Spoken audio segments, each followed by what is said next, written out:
Good afternoon, everyone. I'm Abhishek from class 7th, and now I'm going to give a presentation on chapter 2 New Kings and Kingdoms. So, let's start it. In many areas, two crops were grown in a year. बहुत सारे area में सिर्फ दो ही तरह के crops उगते थे एक साल में.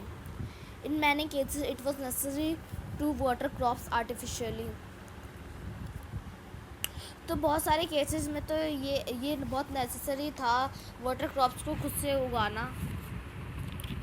A variety of methods were used for irrigation. बहुत सारे different types of method use किए जाते थे, इस्तेमाल किए जाते थे irrigation के लिए. In some areas wells were dug. और कुछ एरिया में कुएं भी खोदे जाते थे. In other places huge tanks were constructed to collect rain water. और अलग जगह में बहुत बड़े बड़े टैंक्स होते थे रेन वाटर कलेक्ट करने के लिए उधर कंस्ट्रक्टेड होते थे. Remember that irrigation works require planning, organising labour and resources, maintaining these works and deciding on how water is to be shared.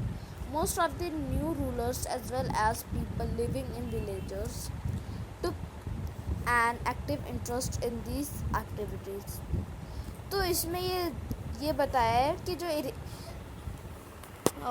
जो हमें ये याद रखना कि जो इरिगेशन का जो वर्क्स था वो था कि जो लेबर और रिसोर्स को ऑर्गेनाइज करना और जो वर्क को मेंटेन करना और ये डिसाइड करना कि जो वाटर है वो कहाँ का शेड होगा. और बहुत सारे जो न्यू रूलर्स थे वो और पीपल थे वो विलेज में रहते थे और इनको बहुत इंटरेस्ट था इन सब एक्टिविटीज़ में. अब हम आते हैं नेक्स्ट टॉपिक में, the administration of the empire. तो सबसे पहले आप एडमिनिस्ट्रेशन का मतलब जानते हैं. द एडमिनिस्ट्रेशन मतलब प्रबंध. तो इसमें है the administration of the empire. तो इसमें एम्पायर की बात की गई है तो इसका मतलब इसमें हो रहा है राज्य प्रबंध या शासन प्रबंध. So how was the administration organise, मतलब जो एडमिनिस्ट्रेशन था वो कैसे ऑर्गेनाइज हुआ. Settlements of peasants known as UR. जो सेटलमेंट्स थे पीसेंट के वो UR के नाम से हम पहचानते थे, UR के से हम जानते थे. और became prosperous with the spread of irrigation culture. और ये प्रॉस्परस हो चुका था इरिगेशन का कल्चर को फैलाने में. प्रॉस्परस मतलब सफल, मतलब वो ये सफल हो गया था इरिगेशन को कल्चर को फैलाने में. Groups of such villages form large units called Nadu. जो ऐसे ग्रुप थे, ऐसे जो गांव के ग्रुप थे, उन्होंने बहुत सारे लार्ज यूनिट्स फॉर्म किए थे जिसे हम नाडू कहते हैं. The village council and the Nadu performed several administrative functions including dispensing justice and collecting tax. जो विलेज के काउंसिल थे और जो नाडू थे उन्होंने बहुत सारे एडमिनिस्ट्रेटिव फंक्शंस परफॉर्म किए थे. एडमिनिस्ट्रेशन मतलब एडमिनिस्ट्रेटिव फंक्शन मतलब जो भी चीज़ हम वो जहाँ पे भी रहते थे, जैसे गांव में वो रहते थे तो जो भी उनके गांव से जो रिलेटेड था जो भी चीज़ करना तो वो करते थे. और उन्होंने ये भी कहा था और उन्होंने इसमें इंक्लूड था डिस्पेंसिंग जस्टिस और कलेक्टिव टैक्सेस.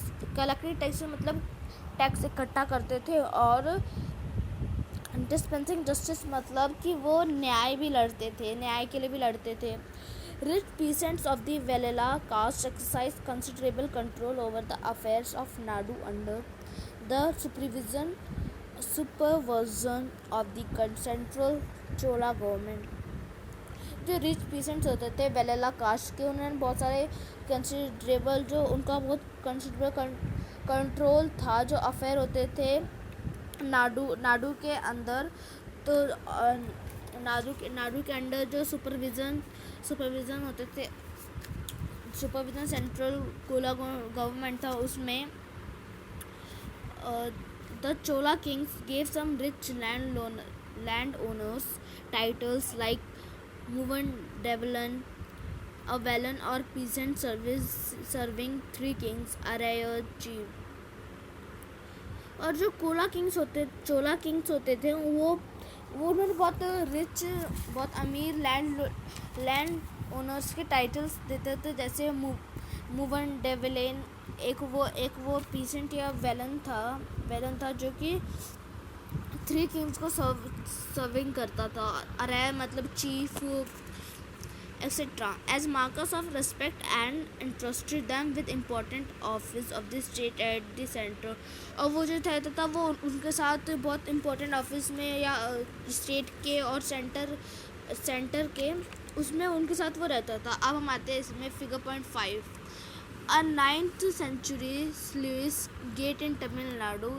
ये जो पिक्चर है उसमें वो ये 9th सेंचुरी का गेट है तमिलनाडु में। It regulated the outflow of water from a tank. ये रेगुलेट करता था जो वाटर का फ्लो होता था टैंक से कैनल्स तक, जो फील्ड्स को इरिगेट करता था। A sluice gate is traditionally a wood or metal barrier which is commonly used to control water levels। जो स्लुइस गेट है वो वुड का बना रहता है, वुड और मेटल बैरियर का बनने में इसका इस्तेमाल किया जाता था, क्योंकि वाटर को लेवल और फ्लो को रेट करने में रिवर और कैनाल्स में। So my presentation is completed. I hope you like it.